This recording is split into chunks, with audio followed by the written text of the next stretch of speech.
दरअसल 3 अमेरिकी सांसदों ने भारत पर लगाए गए भारी भरकम टैरिफ को लेकर चुनौती दी है। ये सांसद हैं डेबोरा रॉस, मार्क वीजी और राजा कृष्णमूर्ति।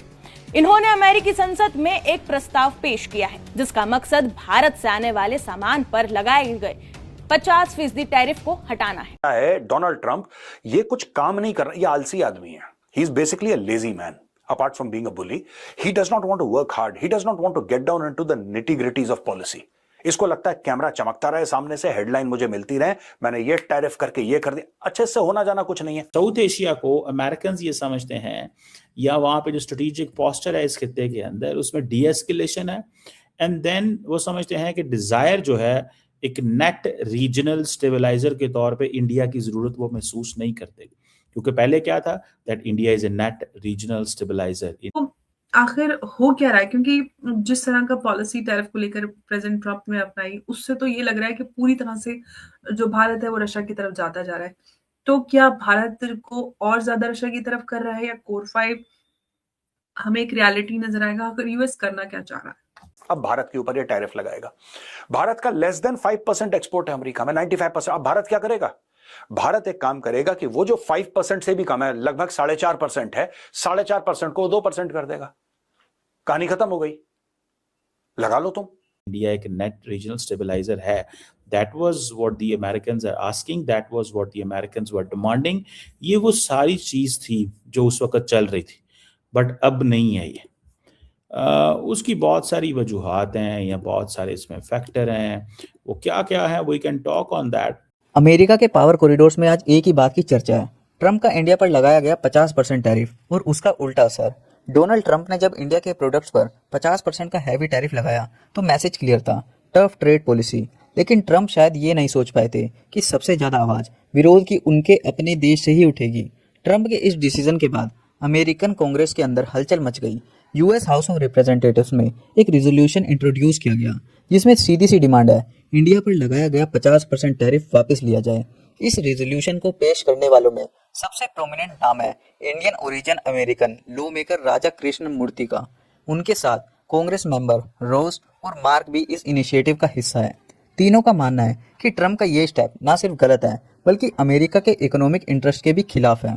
कांग्रेस मेंबर्स का आर्ग्यूमेंट ये है कि जब टैरिफ्स इतने हाई होते हैं तो सबसे पहले नुकसान अमेरिकन कंज्यूमर्स को ही होता है। महंगाई बढ़ती है, कंपनीज का प्रोडक्शन कॉस्ट ऊपर जाता है और अल्टीमेटली प्रेशर अमेरिका की इकोनॉमी पर पड़ता है।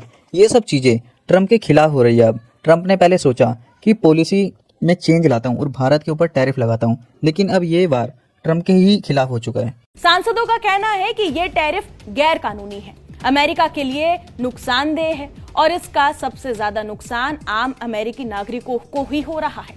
डेबोरा रॉस ने कहा कि उनके राज्य यानी कि नॉर्थ कैरोलिना में भारत से बहुत ज्यादा निवेश आता है, हजारों नौकरियां भारतीय कंपनियों से जुड़ी हैं। ये टैरिफ उन रिश्तों को चोट पहुंचा रहा है। डोनाल्ड ट्रंप ये कुछ काम नहीं कर रहा, ये आलसी आदमी है। He is basically a lazy man. Apart from being a bully, he does not want to work hard. He does not want to get down into the nitty-gritties of policy. इसको लगता है कैमरा चमकता रहे सामने से, headline मुझे मिलती रहे, मैंने ये टैरिफ करके ये कर दिया, अच्छे से होना जाना कुछ नहीं है। अब भारत के ऊपर ये टैरिफ लगाएगा। भारत का लेस देन 5% एक्सपोर्ट है अमेरिका में, 95%। अब भारत क्या करेगा? भारत एक काम करेगा कि वो जो 5% से भी कम है, लगभग 4.5% है, 4.5% को 2% कर देगा। कहानी खत्म हो गई, लगा लो तुम। 50% मत लगाना, 500% लगा लो।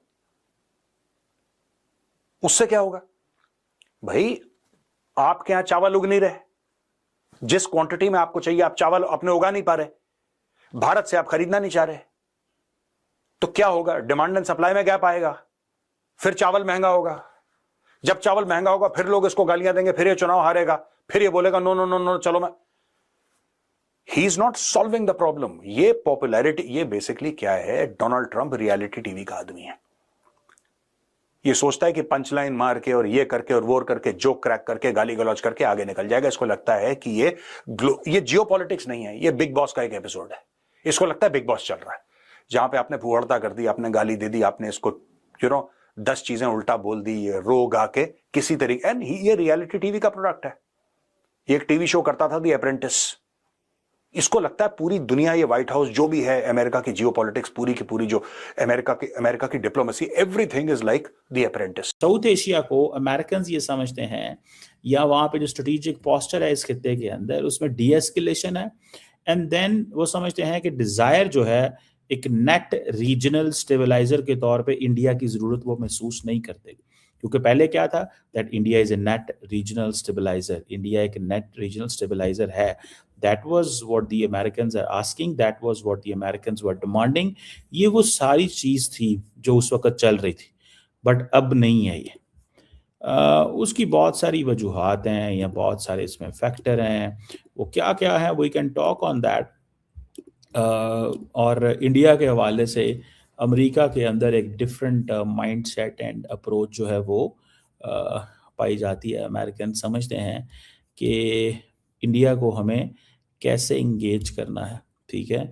और ट्रम्प साहब भी इसमें उनकी जो अप्रोच है for south Asia, for India, that is changing very fastly, and there are definitely multiple reasons हैं उस सारी की सारी गेम के अंदर। बहरहाल the other thing which is important and significant, that is कि जो अमेरिकन एडमिनिस्ट्रेशन है उन्होंने पहली दफ़ा पाकिस्तान को इस पोजीशन पे लाके खड़ा किया है कि पाकिस्तान जो है वो कहते हैं कि ये टेररिज्म की कॉन्टेक्स्ट में नहीं देखते। अमेरिका की पाकिस्तान से काउंटर टेररिज्म के हवाले से कोई डिमांड मौजूद नहीं है। अफगानिस्तान को तो उन्होंने डिस्कस ही नहीं ना किया। तो इट मींस अगर पाकिस्तान से काउंटर टेररिज्म की डिमांड कोई नहीं है, अफगानिस्तान को डिस्कस नहीं किया, तो दैट मींस कि the real thing is that Pakistan is out of this AfPak frame. Pakistan जो है उस एफपैक फ्रेम से बाहर है। सो पहले तो होता था ना, एक याद होगा रिचर्ड हालब्रुक के दौर में पाकिस्तान, इंडिया, अफगानिस्तान को डाल दिया गया, इंडियंस ने शोर डाला, अफगानिस्तान को बाहर निकाल दिया गया, इंडिया को बाहर निकाल दिया गया। But now that is a different case. अब वो कहते हैं कि पायन ये जो मुल्क है ना जी, इसको सिटी एंगल से ना देखें, ऑल्दो सिटी कोऑपरेशन पाकिस्तान का काफी ज्यादा है। दोस्तों, अमेरिकन लॉ मेकर्स का ये भी कहना है कि इंडिया अमेरिका का सिर्फ एक ट्रेडिंग पार्टनर नहीं बल्कि एक लॉन्ग टर्म स्ट्रेटेजिक अलाय है। ऐसे देश पर इतना एग्रेसिव टैरिफ लगाना रिलेशंस को नुकसान पहुंचा सकता है। पॉलिटिकल एक्सपर्ट्स मान रहे हैं कि ये सिर्फ ट्रेड का इशू नहीं है, ये ट्रम्प के डिसीजन मेकिंग स्टाइल पर भी एक बड़ा सवाल है। जब कांग्रेस खुद बोलने लगे कि प्रेसिडेंशियल पावर्स का मिसयूज हो रहा है तो मैसेज काफी स्ट्रॉन्ग होता है। अब सवाल ये है कि ट्रम्प के इस ओपोजिशन को इग्नोर करेंगे या फिर प्रेशर के आगे पॉलिसी में चेंज आएगा, क्योंकि अगर कांग्रेस का मूड ऐसा ही रहा तो ये इशू आगे चलकर एक मेजर पॉलिटिकल कन्फ्रंटेशन बन सकता है। अब ट्रम्प को दोस्तों सुधार लाना पड़ेगा अपनी पॉलिसीज के अंदर। हमने देखा कि किस तरीके से अमेरिका के अंदर से ही आवाज़ें उठने लगी हैं और भारत के समर्थन के लिए भी आवाज़ें आ रही हैं कि भारत के ऊपर से टैरिफ हटाओ। ये सारी चीज़ें दोस्तों दर्शाती हैं कि डोनाल्ड ट्रम्प की पॉलिसी जो भी वो बना रहे हैं आजकल, वो बिल्कुल भी ठीक नहीं है। अगर वो सारी पॉलिसीज ठीक होती तो अमेरिका के अंदर से ही आवाज़ें नहीं उठती।